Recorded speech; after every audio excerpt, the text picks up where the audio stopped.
खबर शामिल करते हैं वजीराबाद से। डीएसपी सर्कल वजीराबाद राना मोहम्मद असलम ने कहा, सर्कल भर में जराइम की कमी के लिए वो और उनकी टीम हमवक्त चौकस है। क्रिसमस डे और न्यू ईयर पर कानून शिकनी करने वाले अनासर के खिलाफ सख्ती से निपटा जाएगा। मजीद तफसीलात जानते हैं वजीराबाद से साजिद हुसैन भट्ट की इस रिपोर्ट में। सीनियर सहाफ़ी महमूद अहमद खान लोधी की क़यादत में मिलने वाले मीडिया के नुमाइंदों से खसूसी गुफ्तगू करते हुए डीएसपी राना इस्लाम ने कहा कि सीपीओ गुजरांवाला सरफराज फल्की की हदायत के मुताबिक सर्कल भर के 6 थानों में जराइम की बेहकनी के लिए पुलिस टीमें नुमायां किरदार अदा कर रही हैं। वो खुद तमाम मामलात की निगरानी करते और पुलिस की गश्त को मुअस्सर बनाने के लिए मुख्तलिफ इलाकों के सरप्राइज विजिट करते हैं। चोरी, डकैती और जराइम की दीगर वारदातों में मुलविस बेशतर इश्तिहारी मुजरमान को गिरफ्तार करके अदालतों में पेश किया जा रहा है।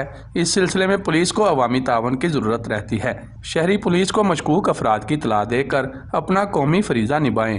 हमने क्रिमिनल के खिलाफ क्रैकडाउन पूरे सर्कल में किया हुआ है और तमाम क्रिमिनल के रिकॉर्ड निकलवा के जो क्राइम अगेंस्ट प्रॉपर्टी हैं और मुजरमान इश्तिहारी पीओज पे कंटिन्यूसली रेड वगैरह करवा रहे हैं। असला नजायज़ और पीओज की मुहिम चल रही है जिस पर हम भरपूर अंदाज में उनकी गिरफ्तारी कर रहे हैं और लॉ एंड ऑर्डर सिक्योरिटी के हवाले से भी जो कमिंग डेज में 25 दिसंबर के हवाले से या न्यू के हवाले से तमाम हमने फुल प्रूफ सिक्योरिटी अरेंजमेंट्स किए हुए हैं।